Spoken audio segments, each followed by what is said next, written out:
동성애에 대한 일반적인 사실에 대해서 강의를 하도록 하겠습니다. 먼저 전 세계 현황을 살펴보겠습니다. 이 지도를 보면 그 붉은색과 흰색 여러 개의 색깔이 있습니다. 여기서 붉은 색깔은 동성애를 옹호하는 것을 나타내고 흰 색깔에 가까우면 동성애를 반대하는 것을 나타내고 있습니다. 현재 지도를 보면 북미, 남미, 호주, 서구 유럽 이쪽이 동성애를 지지하고 있다, 옹호하고 있다는 것을 나타내고요. 반면에 아프리카는 아주 흰 색깔입니다. 동성애를 아주 반대하고 있고요. 아시아는 반대하는 쪽에 속한다는 것을 볼 수가 있습니다. 그 다음에 현재 유엔 회원국이 195개국입니다. 그 중에 72개국이 동성애를 불법이라 간주하고 처벌하고 있습니다. 예를 들어서 8개는 사형을 하고 12개는 15년 이상의 중형을 하고 있고요. 22개는 8년에서 14년의 징역을 하고 있습니다.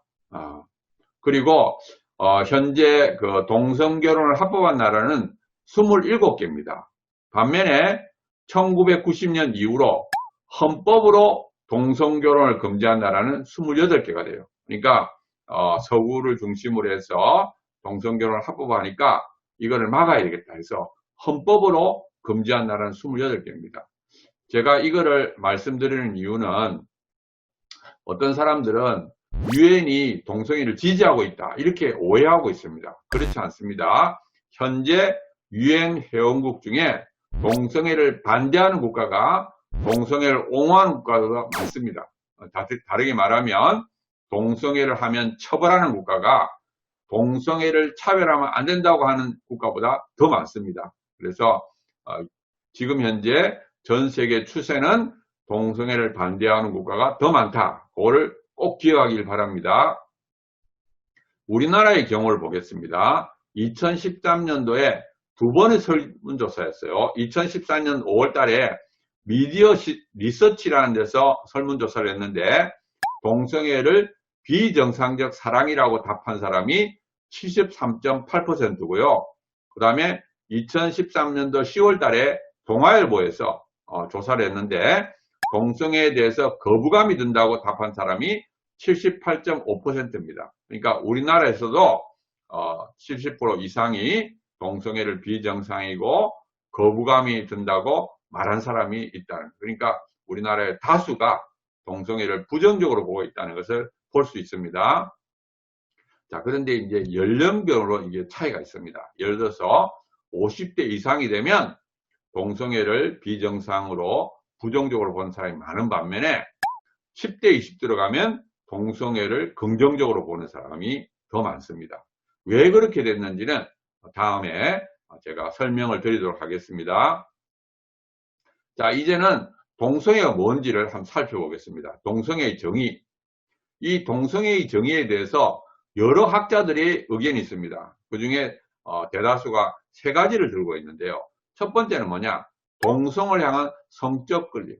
그러니까 동성을 향하여 이상하게 성적으로 끌리는 거예요. 두 번째는 동성과의 실제로 성관계를 하는 겁니다. 세 번째는 자신이 동성애자라는 성정체성을 갖는 거예요. 그래서 우리가 이 동성애를 우정하고 혼동하면 안 됩니다. 우정은 그냥 동성끼리 얼마든지 서로 좋아하고 또 진한 우정을 가질 수가 있습니다. 성관계만 하지 않으면 그냥 정신적으로 좋아하는 건 얼마든지 가능합니다. 그래서 이 동성애와 우정을 혼동하면 안 됩니다. 우정은 얼마든지 괜찮지만 이 동성애는 성관계를 하는 것이다. 성적으로 끌리는 것을 동성애라고 한다. 이런 것을 기억하길 바랍니다. 그 다음에 우리가 동성애자를 어떻게 정의하느냐에 따라서 숫자가 달라져요. 예를 들어서 어떤 설문조사에서 성적으로 끌리는 사람을 조사하게 되면 숫자가 많아지게 됩니다. 특별히 청소년, 어린 아이들한테 당신은 성적으로 동성애에 끌립니까? 물으면 상당히 높아져요. 그러니까 자신이 이제 그런 생각이 드는 거죠. 자, 이런 경우는 숫자가 많아지게 됩니다.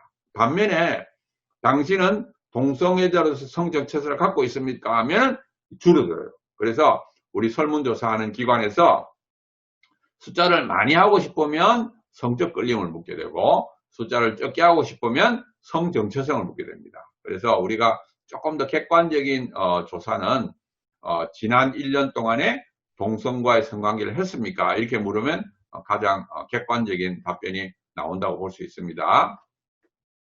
자, 이 동성애와 상반된 개념으로 우리가 이성애를 들 수 있습니다. 이성애는 뭐냐? 남녀 간의 성관계예요. 이성애는. 그리고 양성애는 뭐냐? 동성애와 이성애를 전부 다 하는 거예요. 쉽게 말하면 남자하고도 잠을 자고 여자하고도 잠을 자면 그건 양성애랍니다.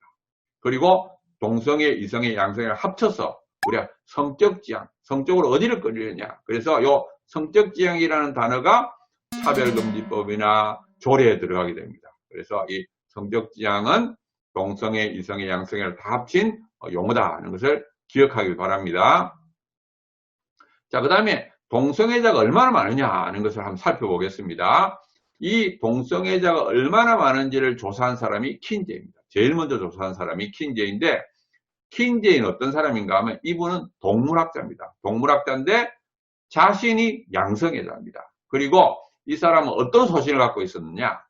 모든 성을 마음대로 해야 된다. 여기서 말하는 모든 성이라는 건 뭐냐 하면은 동성애, 어린이, 동물, 건친 모든 성을 마음대로 해야 된다는 거예요. 근데 이거를 종교하고 문화가 이걸 막고 있다. 이걸 부숴야 되겠다.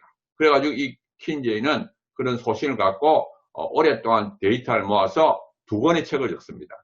1948년도에 남성의 성적 행동, 1953년도에는 여성의 성적 행동, 2개의 책을 적었는데 그 내용이 뭐냐 하면은 미국 남성의 10%가 최소 3년간 동성애자로서의 삶을 산다는 거예요. 자, 이거를 킨제이가 발표하고 나니까 센세이션을 일으켰습니다. 왜냐하면 그 당시에 동성애를 그렇게 많이 하고 있지 않다고 생각했어요. 근데 킨제이가 미국 국민의 10명당 1명은 최소한 3년간 동성애자의 삶을 산다. 이렇게 주장하니까 센세이션을 일으키고 막 어떻게 보면 많은 이제 반대도 받았죠. 그런데 이 킨제이는 이 숫자를 높이기 위해서 어떻게 했느냐? 문제가 있는 사람을 조사했습니다. 예를 들어서 성적으로 문제가 있는 사람들, 성범죄자, 노출증 환자, 소아애호자, 교도소 수감자 이렇게 성적으로 문제가 있는 사람을 표본의 4분의 1, 25% 해가지고 굉장히 많은 사람들이 하고 있다. 이렇게 주장을 했습니다. 그리고 이제 킨제이 후계자들이 이 킨제이 결과를 따와서 미국 국민의 10명당 1명은 동성애자니까 이 사람들을 배려해야 된다. 이렇게 주장했어요. 그래서 교육이나 정책이나 모든 것을 바꾸기 시작을 했습니다. 자, 그런데 최근 들어서는 정부 차원에서 대규모로 조사합니다. 그래서 캐나다, 영국, 미국, 영국에서는 통계청에서 했어요. 이렇게 대규모로 조사해 보니까 동성애자는 대략 1%, 그 다음에 양성애자까지 합치면 2%라는 결과가 나왔습니다. 그러니까 킨제이 결과가 과장됐다는 걸 알 수가 있죠. 이제는 한국의 동성애자 비율을 한번 살펴보겠습니다. 우리나라는 데이터가 별로 없습니다. 몇 가지를 소개하면 1996년도에 한국 에이즈 연맹에서 전국에 조사를 했어요. 그래서 적극적인 동성애자를 살펴보니까 약 10,000명 정도 됐습니다. 그 당시 인구 비율을 따지면 0.07%입니다. 그 다음에 2003년도에 한국성과학연구소에서 서울에 있는 남자를 대상으로 조사했어요. 그러니까 동성애자가 0.2%, 양성애자 0.3%, 동성애 경험이 1.1%였습니다. 그 다음에 2011년도에 역시 서울에 동성애 경험한 사람을 살펴보니까 남성은 1.1%, 여성은 0.3%였어요. 그러니까 여성은 남자의 한 3분의 1, 4분의 1 정도 된다는 것을 알 수가 있습니다. 그 다음에 2012년도에 한양대학교 산학협력단에서 전국에 있는 남녀를 조사했어요. 조사해보니까 동성애 경험이 0.3%, 응답 거절이 0.4%였습니다. 응답 거절까지 합쳐도 0.7%밖에 안 돼요. 자, 왜 이렇게 되는가 하면 지금 동성애자들이 서울이 좀 더 많습니다. 전국 지방보다는 동성애자가 서울이 더 많습니다. 그걸 어떻게 알 수 있느냐? 우리가 앞으로 배우게 될 텐데 동성애와 에이즈는 아주 밀접한 관계를 갖고 있습니다. 예를 들어서 이 동성애자들은 에이즈 걸림량이 높습니다. 하지만 동성애를 하지 않는 일반인들은 에이즈 거의 안 걸립니다. 그래서 우리가 에이즈 걸리는 분포를 보면 동성애자 분포를 유추할 수가 있어요. 예를 들어서 전국에 그 에이즈 걸리는 사람의 분포보다 서울에서 에이즈 걸리는 확률이 2배 정도 많습니다.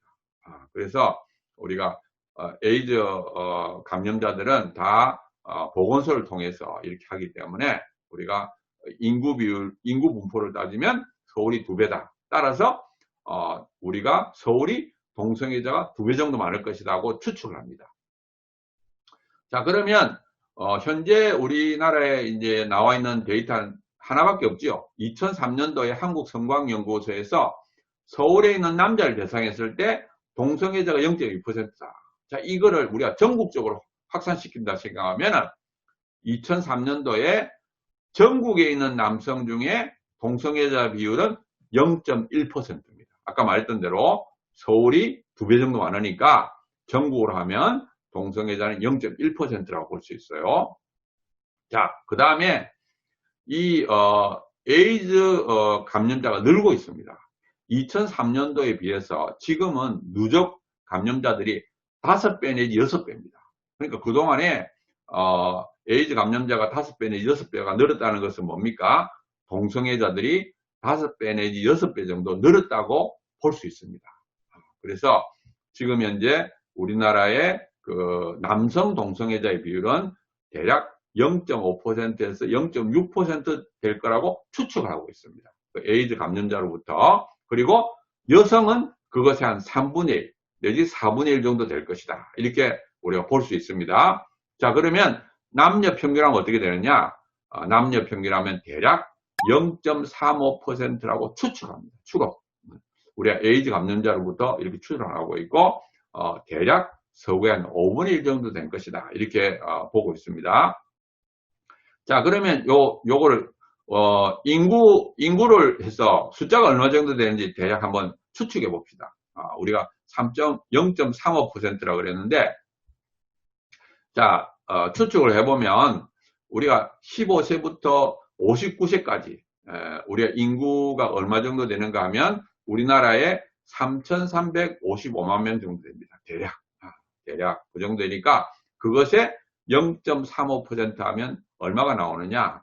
대략 12만 명이 나와요. 대략. 그래서 우리나라에 남녀 동성애자를 합친 숫자가 대략 12만 명 정도 될 것이다 하고 추측할 수 있어요. 그 다음에 2003년도 데이터를 보면 동성애자가 0.6%면 양성애자는 0.3%입니다.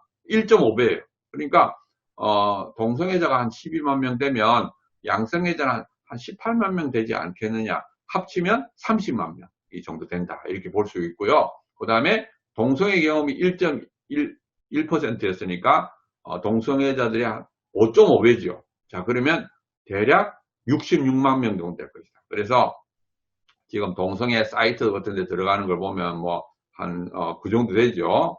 그래서 대략 동성애를 한 번이라도 이렇게 하는 사람들은 대략 66만 명 정도 될 것이다 하고 추측입니다. 추측. 그러니까 이 숫자는 추측이기 때문에 정확하지는 않습니다. 대략 에이즈 감염자를 보고 2003년도의 데이터를 이렇게 우리가 그걸 이용해서 추측한 거예요. 근데 대략 그 정도 될 거예요. 그러니까 우리나라는 동성애자가 그렇게 많은 건 아니다. 그렇지만 적은 것도 아니다. 아주 적은 것도 아니고 아주 많은 것도 아니다. 이런 것을 알 수가 있습니다. 자, 이걸로 제 첫 번째 강의 동성애에 대한 일반적인 사실에 대해서 강의를 마치도록 하겠습니다. 안녕히 계십시오.